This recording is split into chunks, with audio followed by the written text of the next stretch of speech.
Just tell us about Hope and her personality. Tell me what she's like. Hope is a real spitfire. She's fun. She loves life. She's taught us a lot about what life really means, and she's running around and swimming and laughing, and she has a great sense of humor. If you could have flashed forward from the day she was born to now, what would you have thought? I never would have guessed we'd be here. I mean, we're in the bonus round. This is wonderful.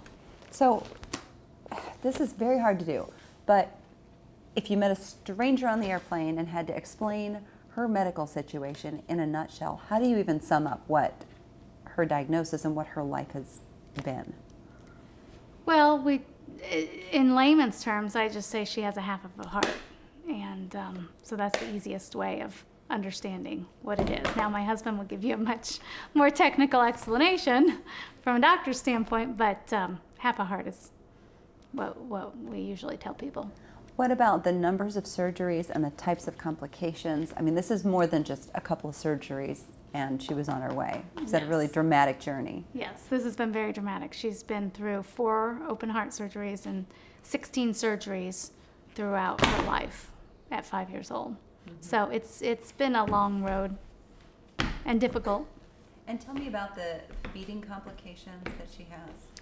Well, she doesn't eat anything much more than Cheetos. We're moving from Cheetos to cheese and a few other things. She will try lots of things, but she just doesn't really eat. So she uses a G tube in her belly, and she's probably the most come here. She's probably the best fed toddler because of the nutrition she's getting. Right. Well, obviously she seems like she's doing so well today, but you had, I mean, right from the moment she was born, this was a critical situation. Can you tell us about that first Norwood surgery? Yes, the Norwood surgery was the first surgery she had when she was a week old, and that's kind of the biggie, the humdinger of all heart operations is the Norwood. So it was very, very scary, and it's continued to be scary during her recovery. So she's done very well for how she did then. It was touch and go for quite. She was the sickest kid in the ICU for quite some time. Tell me about her developmentally and how she came to be, I guess, different developmentally from other 5-year-olds. Well, she had a stroke during one of her heart operations, and so we don't know what happened. There's also, with her being on bypass during the surgeries, things have happened, but she's about the level of a 3-year-old developmentally. She understands most everything you tell her. She just can't speak. So she knows, she just chooses to ignore us a lot of the time, just like our other kids do. Right. Well, speaking of that, she's one of 5. Correct. And having one child with a very, very serious medical condition, several others who've also had different issues and been treated at Riley, you have been juggling an awful lot. We have a lot on our plate, but it's been good. We have our faith, and it's been quite a journey, but there's a lot on our plate. And we've had a lot of people help us. That's the only way we've done it, is through other people. I remember reading in some of your journals, one of the times when she was taken unexpectedly and had a long stay at Riley, you had 4 different kids in 4 different households, and people bringing you meals and people taking care of all kinds of business for you. I forget about those things. Yes, it's just everybody's helped out, and we've had so much help that I can't remember it all because it's been for so long. We've needed that. So we're very blessed, and we're very appreciative. At the same time, I know that there were times when you've described it being so hard to watch, the kind of suffering that Hope has had to go through. Yes, that's the part that really gets both my husband and I. That we really, that's the most difficult part of the journey, is watching her suffer. And when have been the times when you've seen her suffer the most? Has it been some of those surgical recoveries or with the G-tube? I think probably it's been the surgical recoveries at the hospital, even at home, when she's just in pain. No one wants to see their child in pain. Riley's done the most amazing job we could ever ask for. There's just certain things you have to go through. Yeah. And you knew this from the beginning, that she would have a tough journey. I mean, with this diagnosis, it was not going to be simple. Yes, we knew from the very beginning. Andy knew because my husband knew. He took care of these kids. In fact, he said before she was diagnosed, he said the one thing that he couldn't handle was if she had hypoplastic left heart. And that's what she has. Yes, and we had no idea there was anything wrong with her. This is just when I went to high-risk pregnancy, or high-risk OBGYN because of my age. Oh, wow.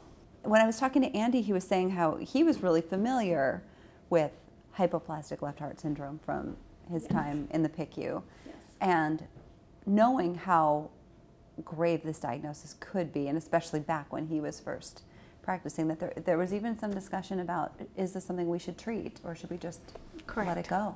We had that discussion. What do you remember about that? I remember thinking, no, we can't just, we have to fight. And luckily I didn't know as much about it. So that was actually a blessing for me. Because if you had known some of the complications she was going to have to go through, it might have been a tougher call.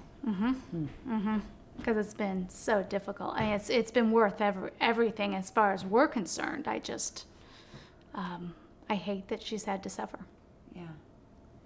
What things specifically at Riley helped in all of that suffering? What were the most helpful to you and to her? Well, several things. One was I felt so comfortable in the hands of the doctors and nurses. It was just a relief. We could leave there at certain times and know she was in great care. And then Child Life is very helpful. And they just were that little glimmer of hope and that positive aspect, bringing goodies for her to entertain her. They added the element of a little bit of fun. And you don't realize how much you need that. Is it right that she had PTSD from all of the medical treatment? Like she would just get terrorized by having to go? She still does. Yeah. She still does. She still is terrified of things that remind her of the trauma that she went through. So we still deal with that on a daily basis, really. Wow. Was there anything that Child Life could do to distract or make any of those things easier, or was that kind of a lost cause? Well, no, they helped. Even music therapy helps. Just the toys. Just the toys that they would bring. Because that's what a kid wants, regardless of where they are. Exactly. Yeah. It just takes their mind off of the situation for a few moments. And I never realized how important that was until you go through it. And you realize toys are not just toys. I mean, they provide a whole nother element for these kids. So I so appreciate everything Child Life has done. Good. And they helped with her siblings, too, who would come in. Because it's tough on the siblings to see her in the ICU and paralyzed and sedated. So I know that there's some patterns with her that we've seen, that the whole nothing is easy and nothing is simple. And even with hypoplastic left heart, she seems to have even more complications than some kids would. She's the tricky one. She's the difficult one, but I mean, she's here. She's full of life, but she's been the one that, if it will go wrong, I mean, if it can go wrong, it will with her. Yeah. So we've just kind of accepted that. And yet you and Andy had looked all over the place and decided that Riley was the place to handle her case. We looked around the country. We researched every hospital. We researched all the outcomes. We researched the programs. We did our due diligence. And I left that decision in my husband's hands because that's his area. And I always say that it's the second best decision he ever made. Now, we could not be happier that we've been at Riley. We don't know how we would have done it otherwise if we weren't at Riley, and we don't think we would have had the outcome that we have. So we can't say enough. I mean, these doctors have been our heroes. They get flowers every year for her birthday. That's how much we think of them. And at Christmas, is it the PICU that you bring a dinner to every year too? We bring dinner to the Ronald McDonald House. Oh, okay. So for the families that are there, because we know what it's like to be there at the holidays. It's tough. And so it's my other kid's favorite thing to do at Christmas time. Is go to Riley. It's nice to be on the other end. No kidding. And giving back. And we want to give back. We want to do anything we can for this institution. My husband says people don't realize what we have in our own backyard. As much as you've had to be strong for her, I know you've gotten so much strength out of her, and you think that it seems like she has a purpose. Oh, she does. Talk to me about that. Oh, her purpose has been to show us what's really important in life and how to live, and her spirit of grace through suffering, and how you can love life even when things aren't perfect. And she does. She lives even with all of her limitations. And she truly enjoys life. And she's helped strengthen our faith. I know Andy said you don't want her to live in a bubble. You've had her doing some things that might be surprising to other families. Yes. Yes. Such as going to the beach when she was on oxygen. Yes. We've gone to private islands where there's no facilities to help her, but we wanted her to have a normal life and as full as possible. So we've taken some chances with her, and we just have felt like that's what we need to do. Mm-hmm. And is it working? Oh, it's working. Oh, it's working. We'd all say, oh, we're having a ball. She's having a ball. We're having a ball. I mean, it's just, it's learning to focus on those good things. Mm-hmm. And that's what we do. And we don't take tomorrow for granted. Yeah.